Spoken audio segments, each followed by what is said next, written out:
Oke, udah ya. Ya, makasih. Assalamualaikum warahmatullahi wabarakatuh. Selamat siang dan salam sejahtera untuk kita semua. Om Swastiastu, Namo Buddhaya. Ya, terima kasih atas undangannya Pak Doni ya dan teman-teman.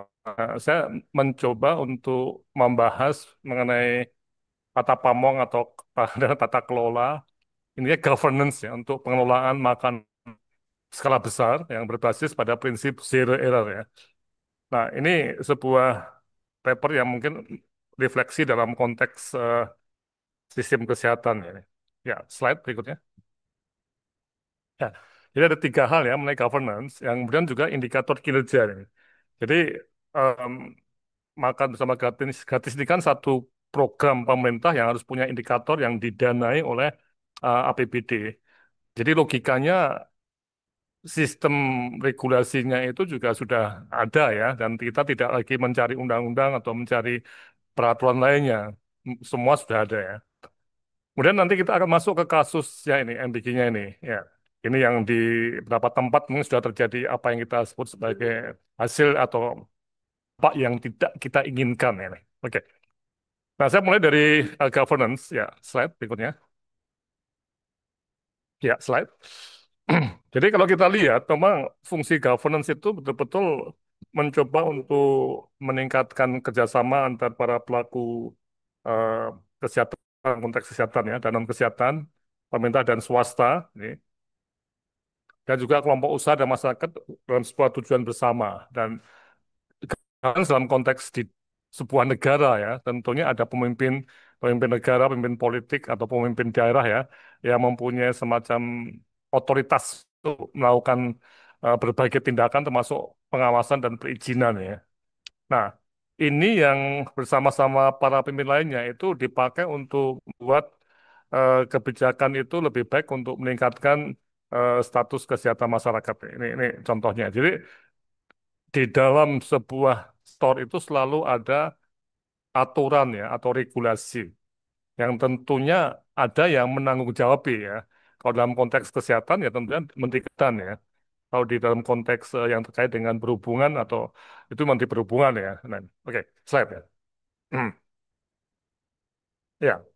Nah, di sini di berbagai referensi memang dalam sebuah eh, sistem ya itu ada governance yang menyangkut sebagai fungsi seperti fungsi regulasi, kemudian pemberi pendanaan, pelaksana kegiatan sampai pengembangan SDM. Nah, ini berbagai fungsi besar ya yang perlu diatur dalam sebuah sistem yang menggunakan atau mengaplikasikan prinsip-prinsip good governance ya. Ya.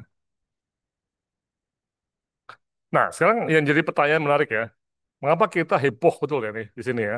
Eh, ya, yang sebagai KLB ataukah sebagai sesuatu yang angkanya di luar harapan seperti keracunan dan ada yang sakit dan sebagainya ya. Nah, ini ada yang mengatakan ya mungkin persentasenya masih sangat kecil ya, di bawah mungkin per mil masih jauh masih dibanding semuanya ya. Namun ini bukan sebuah alasan ya. Jadi di dalam konteks sektor-sektor tertentu itu harus punya prinsip yang disebut sebagai zero error ya. Jadi harus tidak boleh ada kesalahan ya, atau error karena dapat menyebabkan kematian atau kecelakaan yang tidak dapat dipulihkan kembali. Nah ini. Jadi satu orang pun yang meninggal tidak perlu itu masalah. Ini. Jadi tidak ada ruang atau toleransi untuk error ya. Tapi juga kita tahu ada sektor-sektor yang memang masih memberikan semacam toleransi untuk error ya. Nah nih. Oke, slide berikutnya ya. Jadi saya mencoba untuk menerapkan pola pikir ini di dalam beberapa sektor yang ada profesional SDM-nya, kemudian ada organisasinya atau operator yang memberikan jasa, dan juga ada pengawas atau regulatornya. Ya, itulah letak dari zero error dan boleh error tadi ya. Ya, slide berikutnya ya. Ya, jadi kalau kita lihat dari gambar ini, nah ini. Kalau seperti penerbangan ya, sektor penerbangan ya, itu ada profesi pilot dan ada airlines ya ini. Nah, kita tahu semua ya, ini sektor yang sangat-sangat highly regulated ya. Regulasi sangat-sangat ketat ya. Jadi pilotnya lisensi macam-macam itu betul-betul diatur ya. Airlines-nya juga ada aturan yang sangat-sangat ketat ya karena kita semua mereka juga mempunyai kesadaran ya bahwa misalnya ada kerusakan sistem hidrolik untuk roda pendarat di atas sudah kita hanya bisa berdoa ya karena tidak ada bengkel di udara ya seperti itu ya. Jadi intinya itu safety itu betul-betul ditegak regulasi yang sangat ketat ini. Kemudian ada rumah sakit ya ya dan ada dokter spesialis dan juga kementerian yang ngawasi kesehatan ya. Itu sama dengan di atas ya. Tidak boleh ada error karena kalau ada kecelakaan bedah ya misalnya ya di ruang operasi misalnya itu ya akan bisa bikin kematian sama dengan kecelakaan lalu lintas atau kecelakaan di penerbangan ya nih dan itu tidak bisa di istilahnya itu dikembalikan lagi untuk hidup ya nih. Nah sekarang juga sama kalau makanan yang skala besar nih ya, kalau ada keracunan sampai meninggal atau sampai sakit atau mungkin cacat ya nih itu juga prinsip zero error ini harus kita jalankan dengan ada koki dan juga ada pengawasan ya itu tetap juga ada Kemenkes juga dan tapi juga ada Badan Gizi Nasional ini. Nah ini yang saya secara apa ya ya mungkin secara metafora itu ada yang mungkin tidak tidak usah ada zero error yaitu sektor lawak itu ya di mana dulu ada simulat misalnya itu ada toleransi ya jadi kesalahan lawak itu malah bisa bikin ketawa orang ya jadi tidak ada orang bisa mati atau sakit gara-gara lawak ya jadi mati ketawa ala Rusia itu hanya buku aja ya yang lucu aja jadi ini ada toleransi. Tapi untuk sektor penerbangan, rumah sakit, dan pengelolaan skala besar ini zero error ya. Ya, walaupun juga gradasinya masih ada juga ya. Yang paling paling ketat mungkin di airlines tadi. Ya, nah, potensinya sendiri tadi saya sudah mendengar juga ya banyak sekali ya. Jadi mulai saat pembelian bahan baku, saat memasak, saat mengirimkan, saat proses dimakan dan seterusnya ya. Ini potensi errornya banyak ya. Dan hasil yang diinginkan nanti bisa jangka pendek, keracunan sampai mungkin bisa meninggal ya, atau mungkin jangka panjang nih. Kalau makanannya itu tidak benar atau error ya, yang gizinya tidak benar, jangan-jangan nanti terjadi pertumbuhan fisik dan mental yang terhambat misalnya. Atau di mungkin 40 tahun kemudian akan ada cancer misalnya kanker atau apa gara-gara makanan yang mungkin ya saya itu banyak pengawetnya misalnya nih. Nah ini tidak mudah untuk kita deteksi karena perlu satu riset implementasi yang eh, istilahnya itu time series yang betul-betul bagus ataupun riset outcome-nya yang dinilai dengan berbagai metode. Ya, slide. Catatan ya. Jadi tadi saya dengarkan juga ya dari banyak pembicara itu rumit ya. Jadi dan masuk waktunya. Misal pengadaan bahan baku ya. Jadi kalau misalnya harus di jam 12 siang, saya nggak tahu ya. Di, saya bukan ahli catering ya. Tapi apakah sudah ada pembelian bahan baku misalnya ayam itu dini atau mungkin sebelumnya. Nah, dan pilihannya kepada vendor yang mana karena kalau kita lihat dalam konteks SPPG yang 3 S ya, 3.000 porsi ya itu luar biasa besarnya ya rumit betul ya belum proses potong-potong masak dan sebagainya sampai pengepakan dan sebagainya ya ya slide nah sekarang yang poin kedua nah sebenarnya mengingat ini suatu proses yang rumit dan juga punya risiko tinggi ya tentunya pemerintah harusnya menggunakan prinsip-prinsip dalam konteks pemerintahan yang baik ya dengan governance yang baik tadi slide berikutnya ya tetap ada apa yang kita sebut indikator-indikator yang berbasis kinerja ya. Jadi ada model anggaran berbasis kinerja dan dana APBN yang terbatas tadi, logika ya, itu harus mencapai kinerja yang terbaik. Dan ini tentunya dalam menggunakan dana yang begitu besar ya, jika sengaja tidak mencapai kinerja terbaik dengan tujuan memperkaya diri sendiri dan orang lain, tentunya akan ada dugaan korupsi ya. Nah, saya bukan ahli korupsi ya, tapi saya yakin teman-teman di UGM banyak yang ahli korupsi ya. Tentunya akan bisa melihat bahwa ini adalah suatu proses yang bisa mengundang eh, korupsi ini. Karena tadi masif besar ya, yang sangat-sangat rentan untuk disalahgunakan ini. Ya, slide berikutnya. Nah, kemudian juga adalah hubungan kontrak antara pemilik jasa. Nah, ini yang jadi isu kunci ya. ketika akan ada pengembangan yang luas ke mungkin jutaan anak ya tadi ya, bagaimana indikator kinerjanya dan bagaimana pemilihan penyedia jasa. Nah, nih, apakah menggunakan regulasi penyediaan barang dan jasa pemerintah? Ya nanti kalau kita lihat misalnya untuk SPBG yang tadi 3.000 porsi ya, itu kan minimal 3.000 kali kantor 10.000 rupiah, kan berarti 30 juta sehari ya. Dalam setahun misalnya 250 hari kerja misalnya ya. Ini kan sudah sekitar 7,5 miliar ya. Jadi ini sudah jauh di atas apa yang boleh penunjukan langsung ya nih. Nah, ini jadi isu menarik ya untuk kita lihat ya.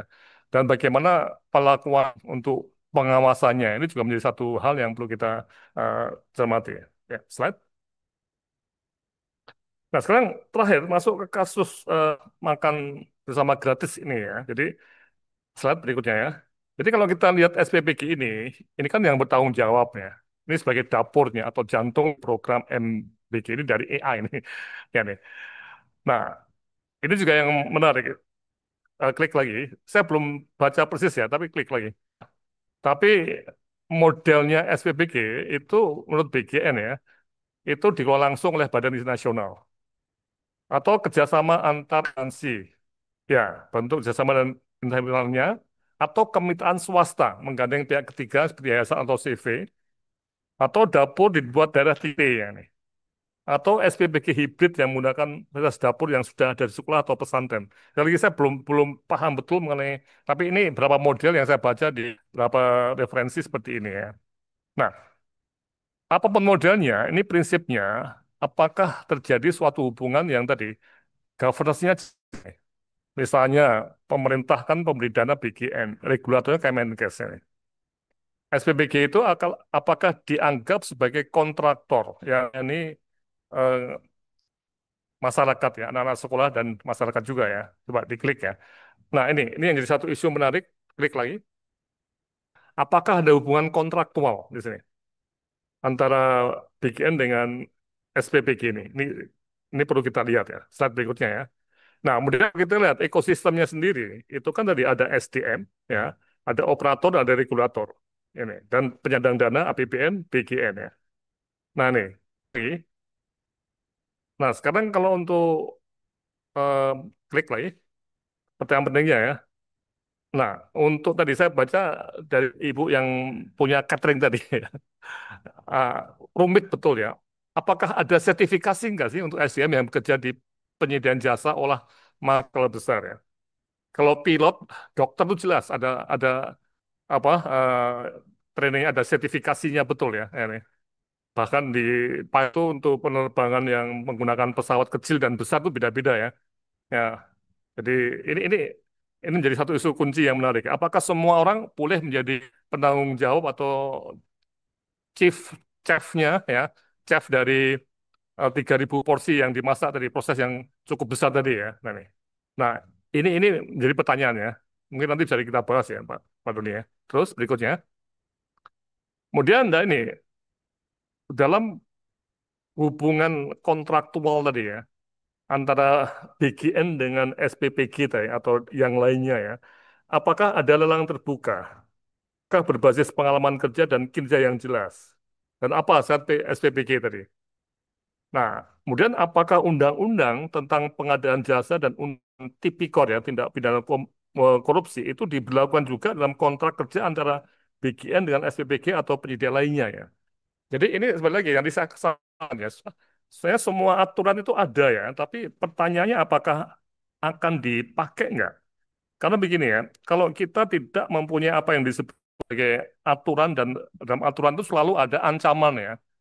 Ancaman kalau Anda atau kontraktor jelek itu bisa ini itu. Kalau pemerintahnya itu korupsi bisa di apa istilah di penjara. Itu ada deterrence-nya supaya orang itu menjadi baik semua ya. Tapi nah ini yang kita nggak tahu. Oke, slide berikutnya ya. Kemudian dalam konteks pengawasan ya. Nah, ini sebenarnya kalau kita lihat Undang-Undang Kesehatan 2023 itu lama sekali untuk masalah pengawasan eh, makanan tadi. Memang Kemenkes, tapi ini didesentralisasikan ke pemerintah kabupaten kota. Nah, begitu sampai di sana, nanti kita akan bisa melihat teknis-teknis juga. Siapa yang mengawasi? Apakah Puskesmas? Dalam Puskesmas oleh siapa? Apakah oleh ini tenaga terlatih epidemiolog frontline? Ini Pak Dodi tahu persis ya. Yang ternyata ini kami baru bicara dengan pusat teman-teman epidemiologi ya. Di puskesmas itu baru terlatih sekitar 3% ya, dari sekitar 10.000 puskesmas, baru sekitar 3% yang mempunyai tenaga epidemiolog untuk frontline tadi ya. Nah, kemudian dari mana anggaran pengawasan? Apakah dari Dinkes atau dari BGN? Nah, apa indikator pengawasan? Apakah termasuk kandungan dan sebagainya? Nah, ini semua eh, pertanyaan yang memang lumrah dikerjakan, tapi semua aturan itu sudah ada nih. Jadi, aturannya ada semua nih. Bahkan di dalam rencana induk bidang kesehatan (EDBK) itu sudah ada apa yang kita sebut sebagai tanggung jawab di kesehatan untuk mengawasi tempat-tempat pengelolaan makanan. Itu jelas sekali ya. Sudah ada ini. Cuman saya nggak tahu betul ya apakah ada anggarannya ya, karena untuk memeriksa banyak sekali ini kan juga butuh anggaran ya, apakah diambil dari BGN atau dari anggaran Pemda nih. Ya, slide berikutnya ya. Nah, catat dari teman saya Pak Lele, Pak Gabriel Lele ya, Prof. Gabriel ya. Memang ini beliau menyatakan bahwa governance formal mungkin tidak cukup ya. Nah, nih. Jadi dibutuhkan peran serta masyarakat, LSM, media, kampus ya, masuk sekolah dengan peran minimal untuk satu, memberi input kebijakan seperti yang kita sedang kerjakan saat ini ya. Kemudian menjaga mutu dan ketepatan dalam pelaksanaan dan ikut mengevaluasi kinerja MBG dari si masyarakat dengan menggunakan pendekatan social audit. Wah, ini menarik nih. Jadi ini sesuatu yang memang saya sepakat betul ya dengan Pak Lele ya, bahwa social audit penting karena itu menyangkut sekali lagi zero error tadi, Pak. Ada apa-apa dan kematian itu tragedi betul ya. Ya. Terus terakhir saya kira ya. Nah ini jadi pengawasan oleh masyarakat iya yang mungkin Pak Doni ya kita mulai sekarang ya dengan dari perguruan tinggi kita menginisiasi seperti ini. Tapi tentunya tidak akan berhenti di sini ya Pak Doni akan terus berlanjut ya. Tapi yang jelas saya sendiri berpendapat saya pribadi sebenarnya SPPG itu ya kontraktor Pak dan itu hukum-hukum eh, penyediaan barang jasa pemerintah dan juga undang-undang tipikor dan sebagainya itu tetap jalan, bahkan lebih ketat karena ini menyangkut tadi sebuah proses yang bisa membuat kematian ataupun kecacatan yang tidak perlu sehingga harus zero error. Oke, saya kira demikian dari saya Pak Doni. Terima kasih. Mari kita bahas. Ya.